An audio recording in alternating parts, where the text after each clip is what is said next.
누가복음 2장.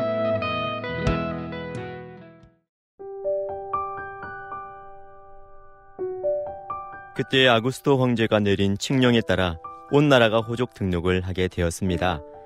이것은 구레노가 시리아의 총독으로 있을 때 행한 첫 번째 호족 등록이었습니다. 그래서 모든 사람들이 호족을 등록하러 고향으로 가게 되었습니다. 요셉도 다윗 가문의 자손이었으므로 갈릴리 나사렛을 떠나 유대 지방에 있는 다윗의 마을로 갔습니다. 이 마을은 베들레헴이라고 불렸습니다. 그는 약혼한 마리아와 함께 호족을 등록하러 갔습니다. 마리아는 그때에 임신 중이었습니다. 이들이 베들레헴에 있는 동안 아기를 낳을 때가 되었습니다. 마리아는 마구간에서 첫 아들을 낳아 강보에 싸서 구유에 눕혀두었습니다. 그것은 여관에 이들이 들어갈 빈 방이 없었기 때문입니다. 그 근처 들판에서 목자들이 밤에 양떼를 지키고 있었습니다. 주님의 천사가 갑자기 이들 앞에 나타났습니다. 주님의 영광이 그들을 둘러 비추자 이들은 몹시 두려워하였습니다. 천사가 그들에게 말했습니다. 두려워하지 마라. 보아라, 모든 백성을 위한 큰 기쁨의 좋은 소식을 너희에게 가지고 왔다. 오늘 다윗의 마을에 너희를 위하여 구세주께서 태어나셨다. 그는 곧 그리스도 주님이시다. 강보에 쌓여 구유에 누워있는 아기를 볼 것인데 이것이 너희에게 주는 증거이다. 갑자기 그 천사와 함께 많은 하늘 군대가 나타나 하나님을 찬양하였습니다. 지극히 높은 곳에서는 하나님께 영광이요 땅에서는 기뻐하심을 입은 사람들 중에 평화로다.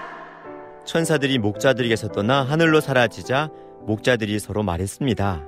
베들레헴으로 어서 가서 주께서 우리에게 알려주신 일이 일어났는지 확인합시다.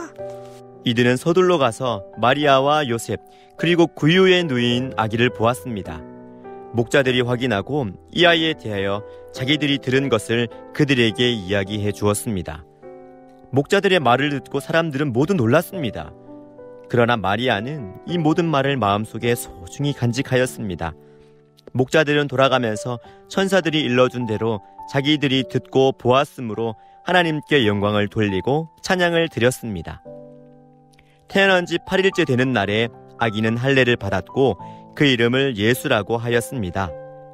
이 이름은 아기가 뱃속에 있을 때 천사가 일러준 것이었습니다.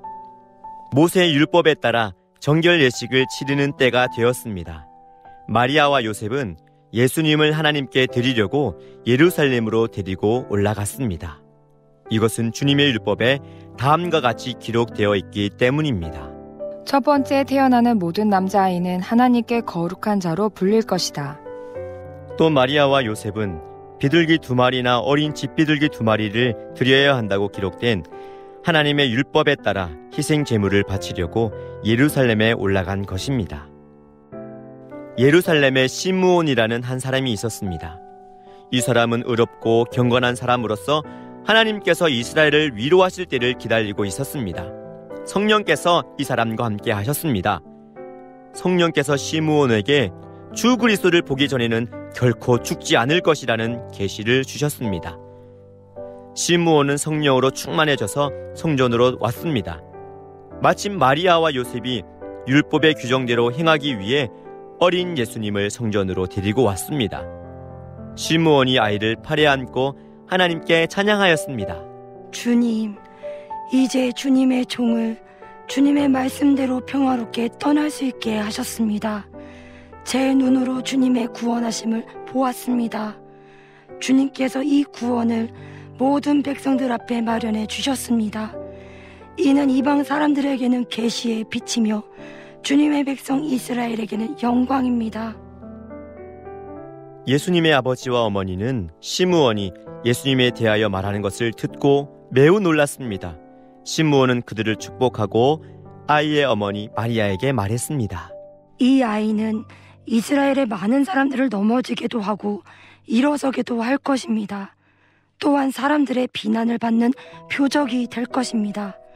이 일 때문에 많은 사람들의 마음에 있는 생각이 드러날 것입니다. 그러나 당신의 마음은 칼로 쪼개듯이 아플 것입니다. 또 여자 예언자가 있었습니다.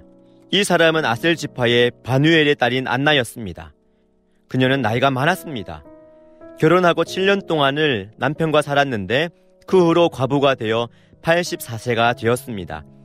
그동안 한 번도 성전을 떠나지 않고 밤낮으로 금식과 기도를 하여 하나님을 섬겼습니다. 바로 그때 그녀가 와서 하나님께 감사를 드리고 예루살렘의 구원을 기다리는 사람들에게 이 아이에 대해 이야기하였습니다. 아이는 주님의 율법에 따라 모든 일을 다 마치고 갈릴리에 있는 고향 나사렛으로 돌아왔습니다. 아이는 점점 자라고 튼튼해졌으며 지혜도 많아졌습니다. 하나님의 은혜가 아이와 함께 하였습니다. 해마다 6월절이 되면 예수님의 부모는 예루살렘으로 올라갔습니다.